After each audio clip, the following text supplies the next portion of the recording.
السلام علیکم ورحمۃ اللہ وبرکاتہ۔ محترم ناظرین و سامعین، درس قرآن کی اس نشست میں آپ حضرات کا استقبال ہے۔ تو سب سے پہلے ہم لیں گے ترجمہ، مختصر خلاصہ اور مختصر تفسیر۔ اعوذ باللہ من الشیطان الرجیم، بسم اللہ الرحمن الرحیم۔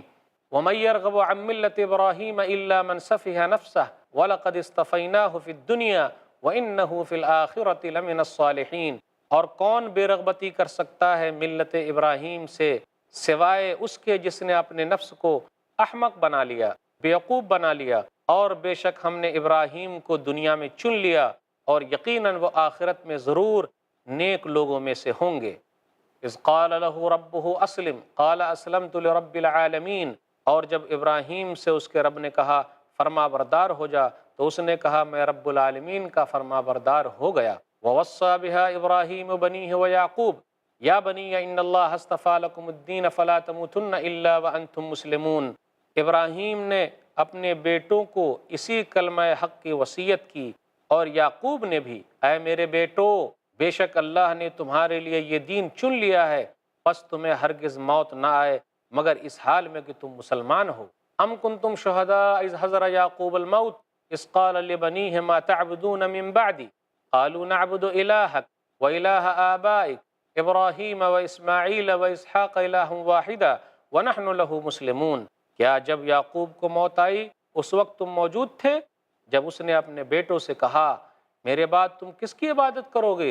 انہوں نے کہا ہم تیرے معبود اور تیرے باپ دادا ابراہیم، اسماعیل اور اسحاق کے معبود کی عبادت کریں گے جو ایک معبود ہے اور ہم اسی کے فرمانبردار ہیں۔ تلک امۃ قد خلت لہا ما کسبت ولکم ما کسبتم ولا تسألون عما كانوا يعملون۔ یہ ایک جماعت تھی جو گزر گئی، اسی کے لیے ہے جو اس نے کمایا، اور تمہارے لیے ہے جو تم نے کمایا، اور جو وہ عمل کرتے تھے تم سے ان کے بارے میں سوال نہیں کیا جائے گا۔ وقالوا كونوا هودا او نصارى تهتدوا قل بل ملۃ ابراہیم حنیفا وما كان من المشرکین۔ اور انہوں نے کہا کہ تم یہودی یا عیسائی ہو جاؤ تو تم ہدایت پا جاؤ گے۔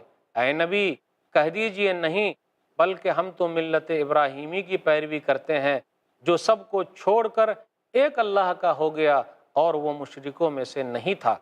قولوا آمنا باللہ وما انزل الینا وما انزل الی ابراہیم و اسماعیل و اسحاق و یعقوب والاسباط وما اوتی موسیٰ و عیسیٰ وما اوتی النبیون من ربهم لا نفرق بین احد منهم ونحن له مسلمون۔ تم کہو ہم اللہ پر ایمان لائے اور اس پر ایمان لائے جو ہماری طرف نازل کیا گیا اور جو ابراہیم، اسماعیل، اسحاق، یعقوب اور ان کی اولاد کی طرف نازل کیا گیا، اور جو موسیٰ اور عیسیٰ کو دیا گیا اور جو نبیوں کو ان کے رب کی طرف سے دیا گیا، ہم ان میں سے کسی ایک کے درمیان تفریق نہیں کرتے اور ہم اسی کے فرما بردار ہیں۔ فَإِنْ آمَنُوا بِمِثْلِ مَا آمَنْتُمْ بِهِ فَقَدْ اهْتَدَوْا وَإِنْ تَوَلَّوْا فَإِنَّمَا هُمْ فِي شِقَاقٍ فَسَيَكْفِيكَهُمُ اللَّهُ وَهُوَ السَّمِيعُ الْعَلِيمُ۔ پھر اگر وہ اہل کتاب اس چیز پر ایمان لے آئیں جس پر تم ایمان لائے ہو تو بے شک وہ ہدایت پا جائیں گے، اور اگر وہ منہ موڑیں تو پھر وہی ہیں مخالفت میں، تو ان کے مقابلے میں اللہ آپ کے لیے کافی ہے، اور وہ وہی خوب سننے والا، خوب جاننے والا ہے۔ صبغۃ اللہ ومن احسن من اللہ صبغۃ ونحن له عابدون۔ اے نبی کہہ دیجئے اللہ کا رنگ اختیار کرو، اور رنگ کے لحاظ سے اللہ سے زیادہ اچھا کون ہے، اور ہم اسی کی عبادت کرنے والے ہیں۔ قل اتحاجوننا فی اللہ وهو ربنا وربکم وَلَنَا أَعْمَالُنَا وَلَكُمْ أَعْمَالُكُمْ وَنَحْنُ لَهُ مُخْلِصُونَ۔ اے نبی کہہ دیجئے کیا تم ہم سے اللہ کے بارے میں جھگڑتے ہو، حالانکہ وہ ہمارا بھی رب ہے اور تمہارا بھی رب ہے، اور ہمارے لیے ہمارے عمل ہیں اور تمہارے لیے تمہارے عمل، اور ہم خالص اسی کے لیے عمل کرنے والے ہیں۔ ام تقولون ان ابراہیم و اسماعیل و اسحاق و یعقوب والاسباط كانوا هودا او نصارى قل أأنتم أعلم أم الله ومن أظلم ممن كتم شهادة عنده من الله وما الله بغافل عما تعملون۔ کیا تم کہتے ہو کہ بے شک ابراہیم، اسماعیل، اسحاق، یعقوب اور ان کی اولاد یہودی یا عیسائی تھے؟ کہہ دیجئے کیا تم زیادہ جاننے والے ہو یا اللہ، اور اس سے زیادہ ظالم کون ہے جس نے وہ گواہی چھپائی جو اللہ کی طرف سے اس کے پاس ہے، اور اللہ اس سے غافل نہیں جو تم عمل کرتے ہو۔ تلک امۃ قد خلت لہا ما کسبت ولکم ما کسبتم ولا تسألون عما كانوا يعملون۔ یہ ایک جماعت تھی جو گزر گئی، اسی کے لیے ہے جو اس نے کمایا، اور تمہارے لیے ہے جو تم نے کمایا، اور تم سے ان کے بارے میں سوال نہیں کیا جائے گا جو وہ عمل کرتے تھے۔ محترم ناظرین و سامعین، ابھی آپ نے ترجمہ سنا، اس کا کچھ خلاصہ ہے کہ یعقوب علیہ السلام نے اپنی وفات کے وقت اپنے بچوں کو بلایا۔ یہ آیت سب سے اہم آیت ہے، آیت نمبر 133 134 پڑھیے، سب سے اہم آیت ہے کہ اپنے بچوں کو بلایا اور کہا ما تعبدون من بعدی، میرے بعد تم لوگ کس کی عبادت کرو گے؟ تو ایک باپ کے لیے ضروری ہے کہ اپنی اولاد کے سلسلے میں توحید کے بارے میں فکر مند رہے۔ کتنے باپ ہیں جو فکر مند ہیں؟ کتنے لوگ فکر مند ہیں اپنی اولاد کے لیے؟ ہاں فکر مند ہیں، اولاد کے لیے مال بنانا ہے اس کے لیے فکر مند ہے، لیکن اولاد کو اچھا بنانا ہے اس کے لیے فکر مند نہیں۔ اولاد کو توحید والا بنانا ہے، ایک اللہ کے ماننے والا بنانا ہے، اس کے لیے فکر نہیں۔ اولاد کے لیے مال بنانا ہے، اس کے لیے فکر، اس کی ٹوپی اس کو پہنا دیا، اس کی ٹوپی اس کو پہنا دیا، اس کی ٹوپی اس کو پہنا دیا، جی کچھ نہ کچھ تو کرنا ہی پڑے گا۔ تو وہی سب اولاد کے لیے کر رہے ہیں۔ لوگ کئی سال تک باہر رہتے ہیں، کیوں بھائی؟ اولاد کے لیے گھر بار چھوڑ کے جا رہے ہیں۔ جو لوگ کمانے کے لیے جا رہے ہیں جو اولاد ہی کے لیے کر رہے ہیں، لیکن اولاد کو اچھا بنانے کے لیے، یہ وہ نمازی ہو جائے، اچھا انسان ہو جائے، اچھا سماج میں رہنے والا ہو جائے، سوسائٹی کو اچھا بنانے والا ہو جائے، اس کے لیے فکر نہیں، آخری دم تک فکر کرنا ہے۔ اس آیت سے یہ بھی ایک مسئلہ نکلے گا کہ ان کے بیٹوں نے یہ کہا کہ ہم صرف ایک اللہ کی عبادت کریں گے۔ یہاں یہ بھی مسئلہ نکلا، انبیاء علیہ السلام ہمیشہ کے لیے دنیا سے جا رہے ہیں، ورنہ یہ سوال کرنے کی ضرورت ہی نہیں تھی کہ میرے بعد تم کس کی عبادت کرو گے، کس کو مانو گے، کس کی پوجا کرو گے۔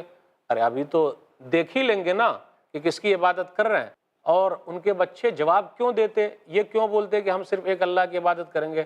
وہ تو یہ جواب دیتے تھے کہ ابا جان ابھی آپ دیکھ ہی لیں گے ہم کس کی عبادت کر رہے ہیں۔ ان کا جواب تو یہ ہوتا کہ ابا جان ابھی آپ دیکھ لیں گے ہم لوگ کس کو مان رہے ہیں، کس کی عبادت کر رہے ہیں۔ لیکن انہوں نے یہ کہا کہ ہم صرف ایک اللہ کی عبادت کریں گے اور ہم فرما بردار ہیں۔ پتہ یہ چلا اپنی اولاد کے لیے فکر کرنا نبیوں کا طریقہ ہے، نبیوں کا شیوا ہے، تاکہ اولاد توحید والی ہو جائے۔ اس لیے فکر کیجئے کہ اولاد کو بنائیے، اولاد کے لیے نہ بنائیے، اولاد خود اپنے لیے بنا لے گی۔ پھر اس کے بعد آیت نمبر 137 138 ہے، اس کے اندر ہے فَإِنْ آمَنُوا بِمِثْلِ مَا آمَنْتُمْ بِهِ فَقَدِ اهْتَدَوْا وَإِنْ تَوَلَّوْا فَإِنَّمَا هُمْ فِي شِقَاقٍ فَسَيَكْفِيكَهُمُ اللَّهُ وَهُوَ السَّمِيعُ الْعَلِيمُ۔ فَسَيَكْفِيكَهُمُ اللَّهُ، یہ جو جملہ ہے اس آیت میں، تفسیر ابن ابی حاتم کے اندر ہے، جلد نمبر 1 صفحہ نمبر 244، اسی آیت کی تفسیر میں ہے۔ امام ابن حاتم نے زیاد بن یونس کے حوالے سے روایت کی ہے کہ نافع بن ابو نعیم نے بیان کیا کہ جب ایک خلیفہ نے میرے پاس اصلاح کی غرض سے مصحف عثمان بن عفان بھیجا تو زیاد کہتے ہیں کہ میں نے اس نافع بن ابی نعیم سے کہا لوگ بیان کرتے ہیں کہ عثمان کو شہید کیا گیا تو مصحف آپ کے گود میں تھا اور آپ کا خون اس آیت پر پڑا فَسَيَكْفِيكَهُمُ اللَّهُ۔ نافع نے جواب دیا ہاں یہ بات درست ہے، میں نے خود اس آیت پر عثمان رضی اللہ تعالیٰ عنہ کے خون کو دیکھا تھا۔ یہ مصحف آج بھی ترکی کے اندر موجود ہے۔ صبغۃ اللہ، اللہ تعالیٰ کا رنگ، اس کا معنی کیا ہے؟ عیسائیوں نے ایک زرد رنگ کا پانی مقرر کر رکھا ہے جو ہر عیسائی بچوں کو دیتے ہیں۔ اس وقت تک کوئی آدمی عیسائی ہو ہی نہیں سکتا جب تک کہ اس کو پانی میں ڈبکی نہ لگا دیا جائے، اس کو بپتسمہ کہتے ہیں، وہ بہت ضروری ہے۔ جب تک وہ ڈبکی نہیں لگے گی وہ آدمی عیسائی نہیں بن سکتا۔ کہا جا رہا ہے کہ اصل رنگ تو اللہ کا رنگ ہے، وہ توحید والا رنگ ہے، اس سے بہتر رنگ کوئی ہو ہی نہیں سکتا، وہ فطرت ہے، دین اسلام ہے۔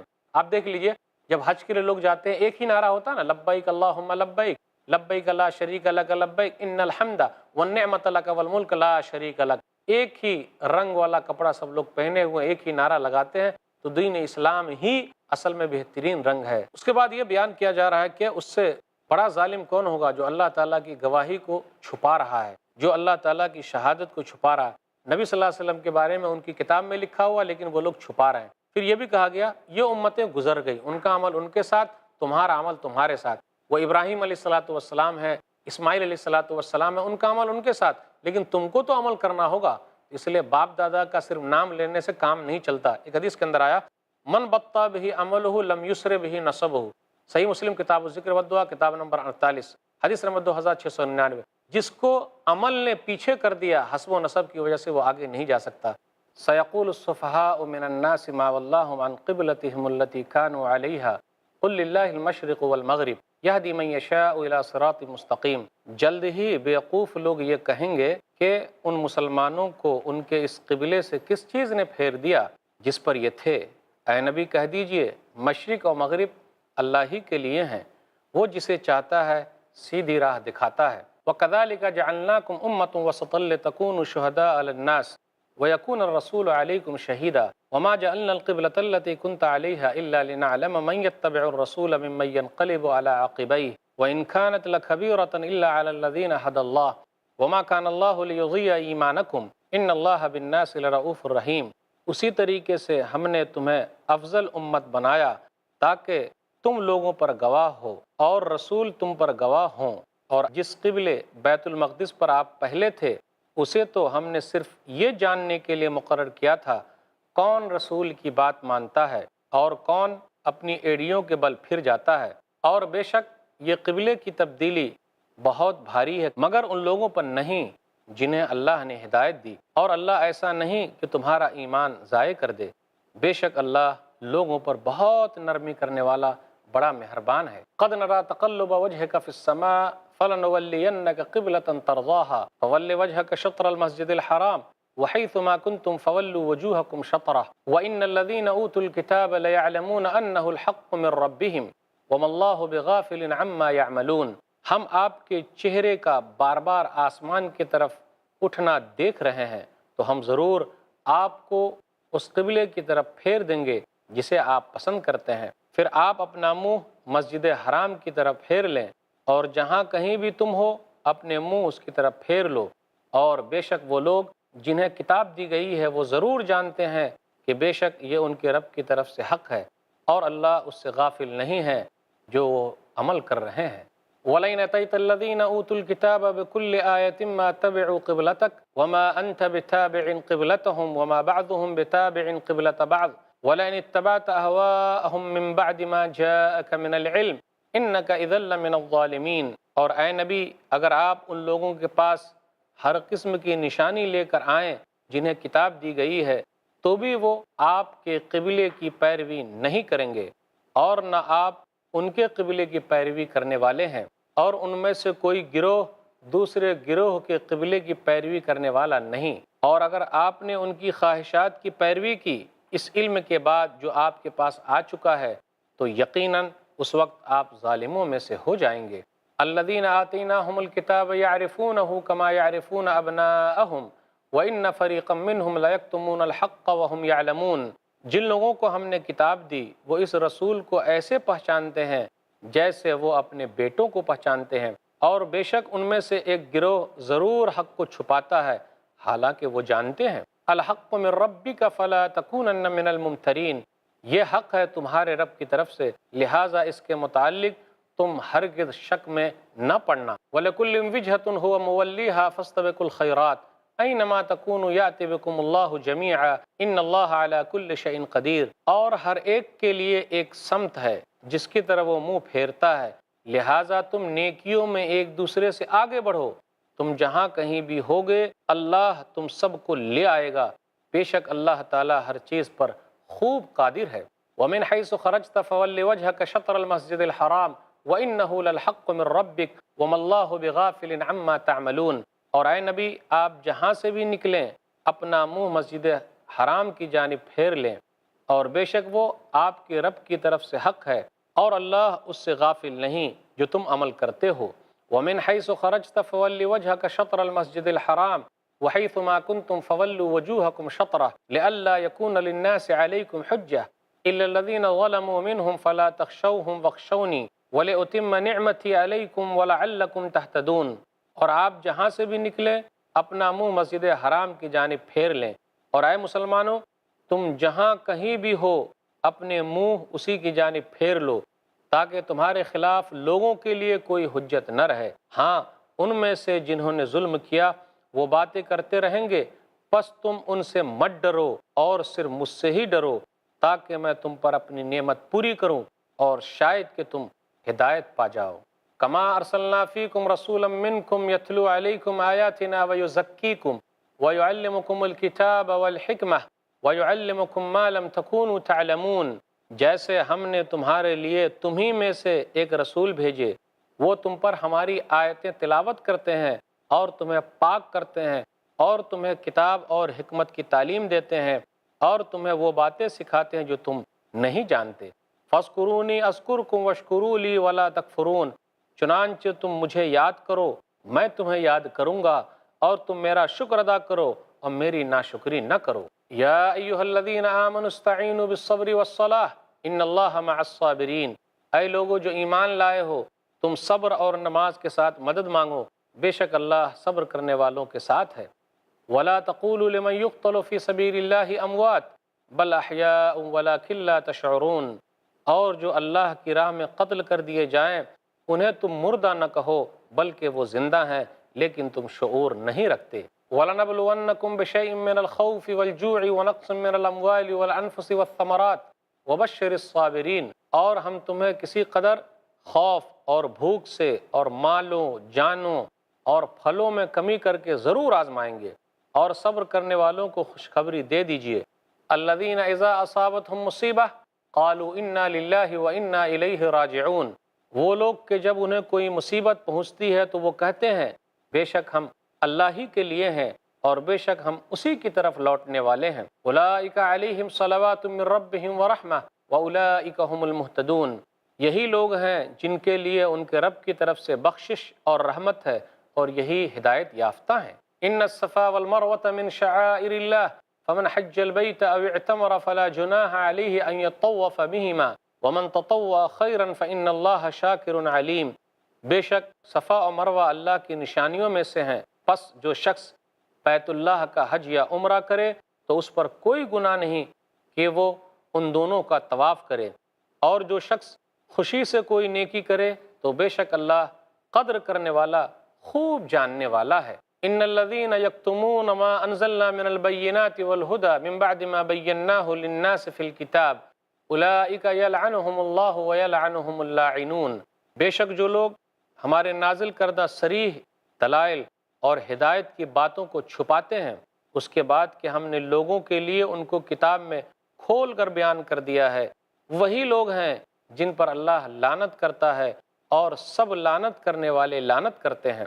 الا الذین تابوا واصلحوا وبینوا فاولئک اتوب علیہم وانا التواب الرحیم، مگر وہ لوگ کہ جنہوں نے توبہ کی اور اپنی اصلاح کر لی اور حق کو کھول کر بیان کیا تو وہی لوگ ہیں جن کی میں توبہ قبول کرتا ہوں اور میں بہت زیادہ توبہ قبول کرنے والا بہت رحم کرنے والا ہوں۔ ان الذین کفروا وماتوا وهم کفار اولئک علیہم لعنت اللہ والملائکۃ والناس اجمعین، بے شک جن لوگوں نے کفر کیا اور اس حال میں مر گئے کہ وہ کافر ہی تھے تو وہی لوگ ہیں جن پر اللہ کی، فرشتوں کی اور سب لوگوں کی لعنت ہے۔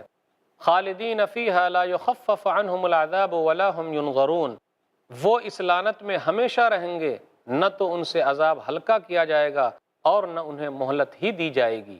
ناظرین کرام، ابھی آپ نے ترجمہ سنا، مختصر خلاصہ آپ کے سامنے ہے کہ تحویل قبلہ کا ذکر ہے، امت محمدیہ کی فضیلت بیان کی گئی ہے۔ تحویل قبلہ یعنی قبلہ جو سب سے پہلے بیت المقدس کیا گیا، پھر اس کے بعد خانہ کعبہ کیا گیا، اس کی حکمت کیا ہے اس کا تذکرہ ہوا۔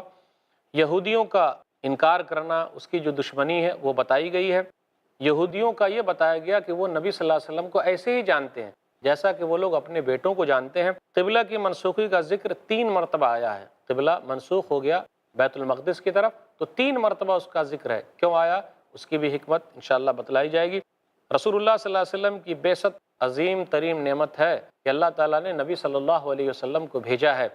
پھر اسی طرح صبر اور نماز کی فضیلت، صبر کی قسمیں، شہداء کی برزخی زندگی، اس کا تذکرہ ہوا۔ اللہ تعالیٰ مومنوں کو آزماتا ہے، مختلف طریقے سے آزماتا ہے، اس کا تذکرہ ہوا۔ صفا اور مروہ کے درمیان لوگ جب چلتے تھے تو اس کو گناہ سمجھتے تھے، جی گناہ نہیں ہے، وہ تو حج کا ایک رکن ہے، عمرے کا ایک رکن ہے۔ صفا اور مروہ کے درمیان چلنا، جو نہیں چلیں گے، صحیح نہیں کریں گے تو اس کا نہ عمرہ ہوگا نہ اس کا حج ہوگا۔ پھر اسی طرح کافروں پر لعنت کا جواز کہ اب ان پر حجت قائم ہو گئی تو جواز ملتا ہے، ثبوت اس کا ملتا ہے کہ اس پر لعن و طعن کیا جائے۔ تو آئیے اب چند آیتوں کی مختصر سی تفسیر آپ کے سامنے رکھتے ہیں۔ تو آیت ہے آیت نمبر 142، آیت نمبر 143، تحویل قبلہ کا واقعہ۔ نبی صلی اللہ علیہ وسلم مکہ سے مدینہ آئے تو 16-17 مہینے تک بیت المقدس کی طرف رخ کر کے نماز پڑھتے رہے۔ آپ کی بڑی خواہش تھی کہ خانہ کعبہ کی طرف رخ کر کے نماز پڑھی جائے جو قبلہ ابراہیمی ہے، اس لیے رسول اللہ صلی اللہ علیہ وسلم دعا بھی کرتے رہے اور بار بار آپ آسمان کی طرف نظر اٹھا کے دیکھتے بھی رہے۔ یہودیوں نے اور منافقوں نے یہ شور مچانا شروع کر دیا کہ نماز اللہ کی عبادت ہے، پھر لوگ ادھر ادھر کیوں یہ کر رہے ہیں۔ تحویل قبلہ کا جو حکم آیا تو کہا گیا کہ بھئی کیوں قبلہ بدلی ہو گیا، پہلے بیت المقدس تھا اب خانہ کعبہ ہو گیا، کیوں ایسا ہوا؟ تو یہ بتانا مقصود ہے نماز اللہ کی عبادت ہے، اسی طریقے سے اللہ تعالیٰ نے جو پہلے حکم دیا تھا بیت المقدس کی طرف، اب وہی اللہ حکم دے رہا ہے کہ خانہ کعبہ کی طرف رخ کر لیا جائے، اس میں کوئی حرج کی بات نہیں، لوگوں کو سمجھایا جا رہا ہے۔ تحویل قبلہ کا حکم تھا تاکہ پتہ چلے کون رسول کی بات مانتے ہیں اور کون لوگ رسول کی بات نہیں مانتے، کون چلتے ہیں رسول کے حکم پر اور کون لوگ نہیں چلتے۔ پھر اس میں یہ کہا گیا وما کان اللہ لیضیع ایمانکم، اور اللہ تعالیٰ تم لوگوں کے ایمان کو ضائع نہیں کرے گا، برباد نہیں کرے گا۔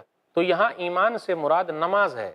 بیت المقدس کی طرف 16-17 مہینے تک رک کر کے جو نماز پڑھے تھے اللہ نے ان نمازوں کو قبول کر لیا، تو گھبرانے کی کوئی بات نہیں کہ بھائی اب 16-17 مہینے تک ہم نے جو نماز پڑھی تھی اس کا کیا ہوگا، اللہ نے تمام نمازوں کو قبول کر لیا ہے۔ ایک حدیث کے اندر نبی صلی اللہ علیہ وسلم نے بیان فرمایا، مسند احمد جلد نمبر 6 صفحہ نمبر 135، صحیح حدیث ہے یہ، حدیث نمبر 25029، عائشہ رضی اللہ تعالیٰ عنہ کہتی ہیں کہ نبی صلی اللہ علیہ وسلم نے ارشاد فرمایا انہم لا یحسدون علی شیء کما یحسدون علی یوم الجمعہ التی ہدانا اللہ لہا وظلوا عنہا وعلی القبلۃ التی ہدانا اللہ لہا وظلوا عنہا وعلی قولنا خلف الامام آمین۔ اس کا ترجمہ یہ ہے، نبی صلی اللہ علیہ وسلم نے یہود کے تعلق سے فرمایا کہ ان کو ہمارے بارے میں کسی اور چیز کی وجہ سے اس قدر حسد نہیں ہے جس قدر جمعہ کے دن کی وجہ سے حسد ہے کہ اللہ نے ہمیں اس کی ہدایت فرمائی اور یہ اس سے محروم رہ گئے، نمبر 1۔ نمبر 2، اور قبلے کی وجہ سے حسد ہے کہ اس نے ہمیں اس کی ہدایت فرمائی اور یہ لوگ اس سے محروم ہو گئے۔ تیسری حسد کی چیز یہ ہے، وہ لوگ ہم سے حسد کرتے ہیں جیسے ہم لوگ امام کے پیچھے آمین کہتے ہیں، تو یہودیوں کو اس آمین پر حسد ہے، تو حسد اور جلن ہے۔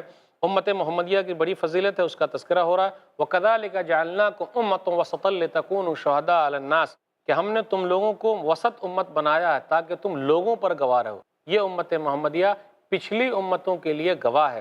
وَكَذَلِكَ جَعَلْنَاكُمْ أُمَّةً وَسَطًا، تو وسط کا معنی ہوتا ہے بہترین، اعلیٰ، اس کا معنی بیچ کا بھی ہوتا ہے، لیکن بہتر اور افضل امت قرار دیا گیا ہے۔ سورہ حج سورہ نمبر 22 آیت نمبر 78 کہ یہ امت محمدیہ بہتر ہے، یکون الرسول شہیدا علیکم وتکونوا شہداء علی الناس، کہ رسول گواہی دیں گے تم پر اور تم لوگ لوگوں پر گواہی دو گے۔ ایک معنی اس کا اعتدال کے معنی میں بھی ہے، یہ امت ایسی ہے جو بیچ والی امت ہے، ہر چیز بیچ والا ان کا ہوتا ہے، نہ زیادہ ہے نہ کم ہے۔ تحویل قبلہ کی حکمت کیا ہے؟ حکمت یہ ہے تاکہ یہ پتہ چل جائے کہ کون رسول کے طریقے پر چلنے والا اور کون نہیں چلنے والا ہے۔ قرآن کریم میں سب سے پہلے یہی حکم جو ہے منسوخ ہوا ہے۔ کچھ علماء کا کہنا یہ ہے کہ یہ پہلا حکم جو منسوخ ہوا، یہودیوں کو بھی قبلے کے بارے میں معلوم تھا منسوخی کا، لیکن وہ اس پر عمل کرنے والے نہیں تھے، وہ جانتے تھے، ان کو معلوم تھا کہ یہ اللہ کی طرف سے ہے اور تحویل قبلہ کا مسئلہ ہوگا۔ آگے تذکرہ ہو رہا یہودیوں کا عناد، یہودیوں کی دشمنی کس طریقے سے، وہ لوگ اپنے بیٹوں کو جیسا جانتے ہیں نبی صلی اللہ علیہ وسلم کو بھی ویسا ہی جانتے ہیں۔ کیا اپنے بیٹے کے بارے میں شک میں ہے کہ وہ اس کا بیٹا ہے کہ نہیں؟ نبی صلی اللہ علیہ وسلم کے بارے میں شک میں بالکل نہیں ہے، لیکن وہ لوگ حق بات کو چھپا رہے ہیں، اس لیے ان کو ڈرنا چاہیے۔ نبی صلی اللہ علیہ وسلم بار بار اپنا چہرہ جو ہے وہ اوپر اٹھاتے تھے تاکہ قبلہ جو ہے وہ آپ کا خانہ کعبہ ہو جائے، اور آپ کی خواہش یہی تھی۔ بالآخر اللہ تعالیٰ نے آپ کی خواہش کو برقرار رکھا اور آپ کی خواہش پوری کی، تو 3 مرتبہ تذکرہ ہوا کہ آپ اپنا چہرہ کر لیجئے مسجد حرام کی طرف، اپنا چہرہ مسجد حرام کی طرف کر لیجئے۔ تو یہ حکمت ہے کہ بار بار وہ چیز دہرائی جا رہی ہے کہ وہ چیز کافی اہم تھی۔ پھر اس کے بعد ہے کہ اللہ تعالیٰ نے بھیجا ہے، آپ کتاب اور حکمت کی باتیں لوگوں کو سمجھا رہے ہیں، جو لوگ نہیں جانتے اس کو آپ باتیں بتا رہے ہیں۔ تو نبی صلی اللہ علیہ وسلم کے ذریعے ہمیں تمام چیزیں ملی ہے، اگر وہ نہیں آتے تو ہم ایک اللہ کو کیسے مان سکتے تھے؟ ہمیں سب سے اچھا رہنے کا طور طریقہ کس نے سکھایا؟ نبی صلی اللہ علیہ وسلم نے۔ سماج کو بہترین سماج بنانے کا طور طریقہ کس نے سکھایا؟ نبی صلی اللہ علیہ وسلم نے۔ شانتی والا سماج کس نے بنایا؟ نبی صلی اللہ علیہ وسلم نے۔ عورتوں کو، بچوں کو، سب کو حقوق کس نے دیا؟ نبی صلی اللہ علیہ وسلم نے۔ تو نبی صلی اللہ علیہ وسلم کا دنیا کے اندر مبعوث ہونا پورے انسان کے لیے سب سے بڑی نعمت ہے، اور آپ سب کے لیے رحمت بن کر آئے، سب کے نبی بن کر آئے، مسلمانوں کے لیے خاص نہیں ہے بلکہ نبی صلی اللہ علیہ وسلم تو سب کے نبی ہیں۔ سورہ اعراف سورہ نمبر 7 آیت نمبر 158، قُلْ یَا أَیُّہَا النَّاسُ اِنِّی رَسُولُ اللَّہِ إِلَیکُمْ جَمِیعًا، کہہ دیجئے اے لوگو میں تم تمام کی طرف رسول بنا کر بھیجا گیا ہوں۔ تو رسول اللہ صلی اللہ علیہ وسلم سب کے رسول ہیں، سب کے نبی ہیں۔ اب آگے تذکرہ ہو رہا ہے صبر کے بارے میں، نماز کے بارے میں۔ آیت نمبر 153 سے 155 تک پڑھیے۔ صبر اور نماز کی فضیلت۔ شکر کرنے کا حکم تھا اس سے پہلے کہ لوگوں کو چاہیے وہ اللہ تعالیٰ کا شکر ادا کرے، کیونکہ نبی صلی اللہ علیہ وسلم جو ہمارے درمیان آئے ہیں یہ سب سے بڑی نعمت ہے، اس پر ہم جتنا بھی اللہ کا شکر ادا کریں بہت کم۔ پھر اسی طرح یہاں ذکر ہو رہا ہے صبر اور نماز کی فضیلت، بہت اہم چیز ہے۔ وَاسْتَعِینُوا بِالصَّبْرِ وَالصَّلَاةِ وَإِنَّهَا لَكَبِیرَةٌ إِلَّا عَلَى الْخَاشِعِینَ۔ سورہ بقرہ سورہ نمبر 2 آیت نمبر 45 کہ نماز اور صبر کے ذریعے اللہ تعالیٰ سے مدد چاہو، بے شک وہ سخت ہے مگر ان لوگوں پر سخت نہیں جو اللہ تعالیٰ سے ڈرنے والے ہیں، اللہ تعالیٰ سے ملاقات کرنے والے ہیں، اللہ سے ملنے والے ہیں، اللہ تعالیٰ سے ملنے والے ہیں، اللہ تعالیٰ سے ملاقات کرنے والے ہیں۔ آپ غور کر لیں، انسان کی زندگی میں دو حالتیں ہیں، یا تو اچھا رہے گا یا اس کے حالات برے چلیں گے۔ اگر وہ اچھا ہے تو اللہ تعالیٰ کا شکر ادا کرے گا، اگر اس کے حالات برے ہیں تو وہ صبر کرتا ہے۔ ایک حدیث پر غور کر لیں، اگر یہ فلسفہ ہم سمجھ جائیں تو کبھی بھی خودکشی نہیں کریں گے۔ اس لیے آپ دیکھیں گے الحمدللہ مسلمانوں میں خودکشی نہیں ہے، اپنے آپ کو مارنا نہیں ہے، کیونکہ ان لوگ تو جانتے ہیں کہ اگر ہم اچھے ہیں تو اللہ کی طرف سے، اگر ہمارے حالات برے چل رہے ہیں تو یہ بھی اللہ کی طرف سے لکھا ہوا ہے، تقدیر کا فیصلہ ہے۔ تو تقدیر پر بھروسہ کرنا اور تقدیر کے سہارے رہنا سکون حاصل کرنے کا بہترین ذریعہ ہے۔ ایک حدیث میں نبی صلی اللہ علیہ وسلم نے فرمایا، صحیح مسلم کتاب الزہد کتاب نمبر 53 حدیث نمبر 2999، عجبا لامر المؤمن ان امرہ کلہ لہ خیر ولیس ذلک لاحد الا للمؤمن ان اصابته سراء شکر فکان خیرا لہ وان اصابته ضراء صبر فکان خیرا لہ۔ مومن کا معاملہ تو بڑا عجب ہے، اور یہ صرف مومن ہی کو حاصل ہے۔ اللہ تعالیٰ ان کو نعمت دیتا ہے تو اللہ کا شکر ادا کرتا ہے، اللہ تعالیٰ اس سے لے لیتا ہے تو وہ صبر کرتا ہے۔ اس لیے صبر سب سے اہم چیز ہے، اللہ تعالیٰ صبر کرنے والوں کے ساتھ ہے، صبر کا پھل بے حساب ملتا ہے۔ تو صبر کیجئے، تکلیف پر صبر۔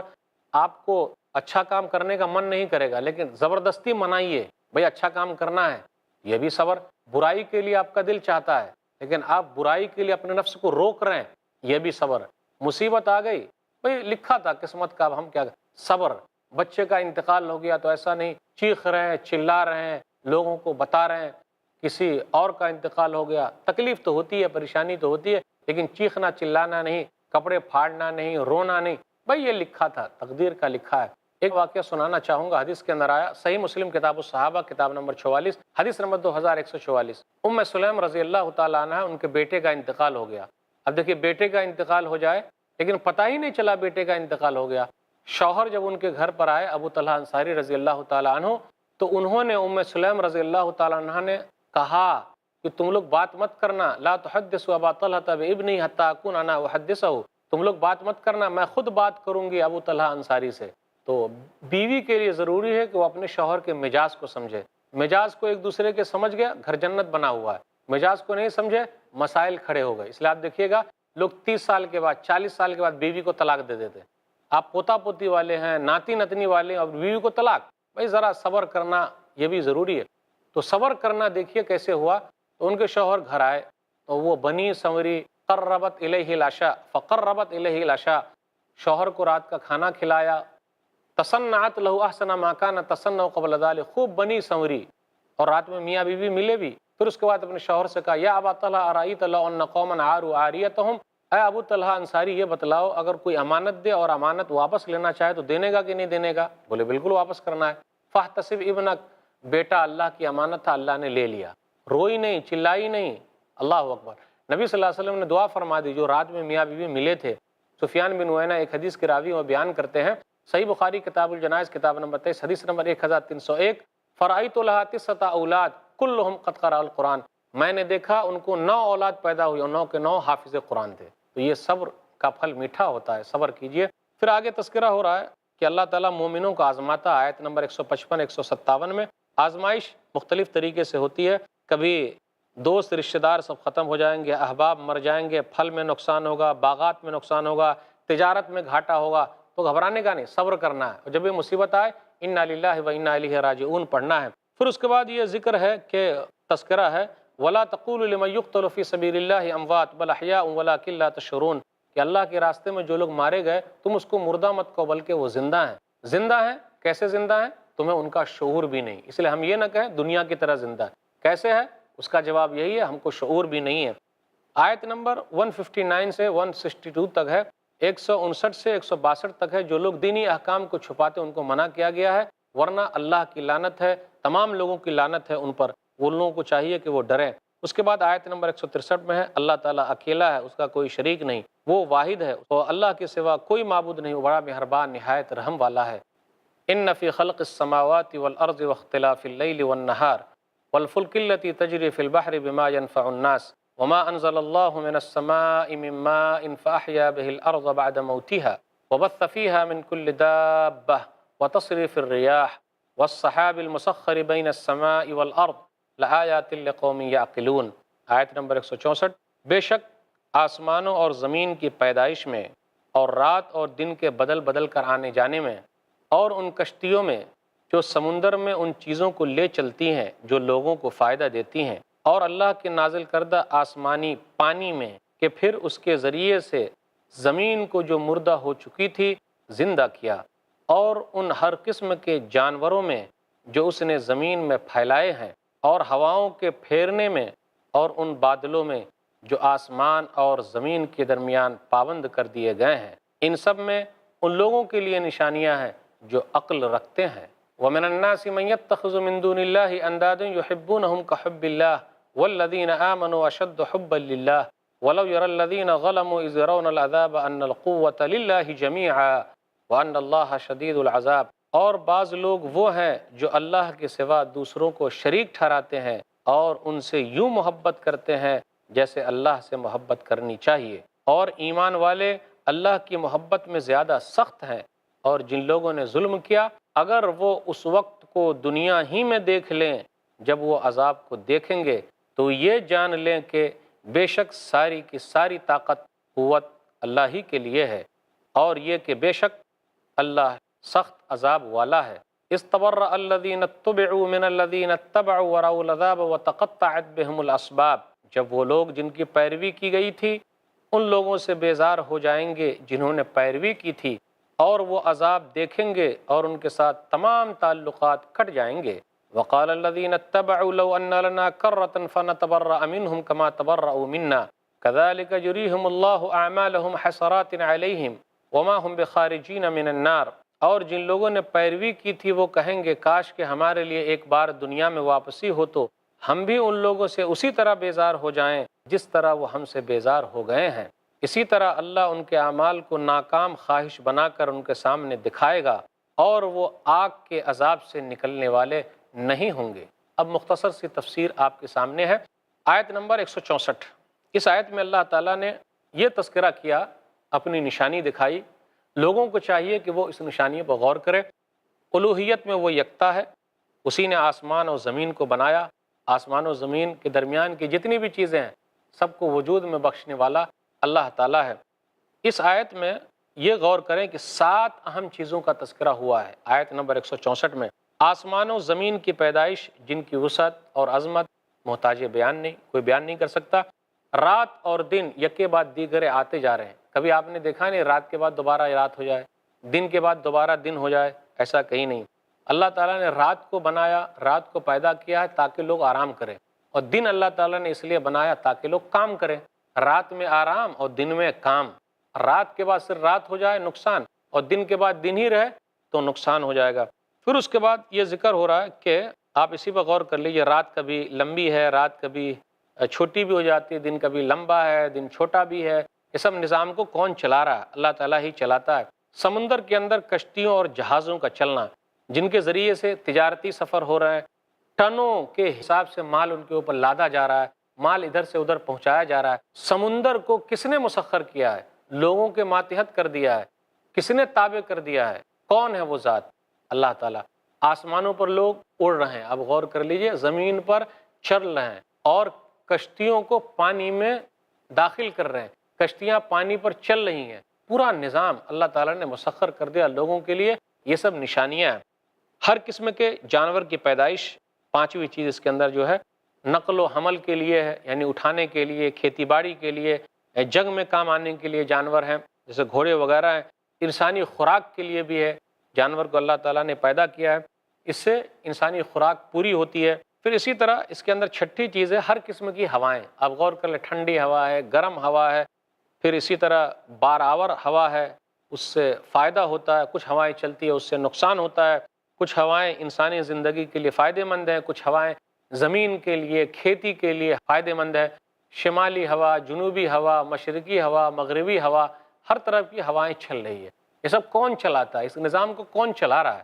تو آدمی کو چاہیے کہ اس پر غور کرے، اس کا چلانے والا صرف اور صرف اللہ ہے۔ ہوائیں کچھ ایسی بھی آتی ہے، تیز آندھی چل رہی ہے، طوفان ہے، کہیں نقصان ہو رہا ہے، یہ سب چلاتا ہے اللہ تعالیٰ۔ پھر اسی طرح ساتویں چیز ہے بادل، اللہ تعالیٰ جہاں چاہتا ہے بارش برساتا ہے۔ آپ غور کر لیجئے، یہاں بارش ہے، کچھ منٹ میں آپ دوسری جگہ جائیے بارش نہیں ہے، سورج نکلا ہوا ہے، فلاں جگہ پہ بارش، دوسری جگہ پہ بارش نہیں۔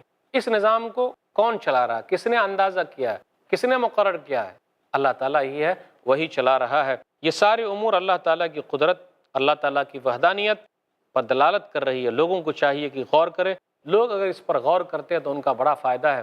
ان فی خلق السماوات والارض واختلاف اللیل والنہار لآیات لأولی الالباب الذین یذکرون اللہ قیاما وقعودا وعلی جنوبہم ویتفکرون فی خلق السماوات والارض ربنا ما خلقت ھذا باطلا سبحانک فقنا عذاب النار ربنا انک من تدخل النار فقد اخزیتہ وما للظالمین من انصار۔ سورہ ال عمران سورہ نمبر 3 آیت نمبر 190 191 پڑھیے۔ آسمان و زمین کی پیدائش میں اللہ تعالیٰ نے بہت ساری نشانیاں رکھی ہے، عقل مندوں کے لیے اس کے اندر نشانی ہے۔ آپ غور کر لیجئے، لوگ ہوائی جہاز پر اڑ رہے ہیں، سمندر میں چل رہے ہیں، سائنسداں ہیں، ان کو لوگ کیا بولتے ہیں؟ سائنسداں، بڑے ماہر ہیں۔ ارے سائنسداں وہ ہے جو یہ پتہ لگا لے کہ آسمان و زمین کو کس نے پیدا کیا۔ تو حقیقی معنوں میں جو آیت سورہ ال عمران سورہ نمبر 3 میں آیت نمبر 190 191 ہے کہ عقل مند وہ ہیں، تو سب سے زیادہ عقل مند سائنسداں ہوتے ہیں نا، وہ لوگ ہیں جو اللہ تعالیٰ کو یاد کرتے ہیں، اٹھتے بیٹھتے چلتے پھرتے لیٹے ہوئے، اور یہ کہتے ہیں ربنا ما خلقت ھذا باطلا، کہ اللہ تو نے آسمان و زمین کو بیکار نہیں بنایا، ان چیزوں کو بیکار نہیں بنایا، تیری ذات پاک ہے، جہنم کی آگ سے ہمیں بچا لے۔ تو عقل مند اور بہترین سائنسداں وہ لوگ ہیں جو آسمان و زمین کے پیدا کرنے والے کو پالے۔ وہ لوگ عقل مند نہیں ہیں جو اڑ تو رہے ہیں لیکن پتہ نہیں لگا سکے کہ آسمان و زمین کو کس نے پیدا کیا۔ ناظرین اکرام، اور مختصر سی تفسیر میں آیت نمبر 165 166 اور 167 پر غور کیجئے۔ مشرکین کا گھاٹا ہی گھاٹا ہے، دنیا میں بھی گھاٹا، آخرت میں بھی گھاٹا۔ قیامت کے دن ان کے پیشوا جن کے پیچھے یہ لوگ پڑے ہوئے ہیں، جن کی پیروی یہ لوگ کر رہے ہیں، وہ بیزار ہو جائیں گے، جی ہم نے کبھی نہیں کہا تھا، ہم نے کب کہا تھا؟ تو یہ لوگ جن کو مان رہے ہیں وہاں پلہ جھاڑ لیں گے، کام نہیں آئیں گے۔ اس لیے ذرا لوگوں کو چاہیے کہ یہ جو فلسفہ پھیلا ہوا کہ بھائی ایک کو مان لو، ایک کو پکڑ لو، سب ہو جائے گا، میرے بھائیوں ایسا کبھی نہیں ہوگا۔ جو جیسا کرے گا اس کو ویسا ملے گا، جو جیسا کرے گا ویسا بھرے گا۔ اس لیے اچھا کیجئے تو اچھا ہوگا، نقصان والا کام کیجئے گا تو نقصان ہونے والا، گھاٹا ہونے والا ہے۔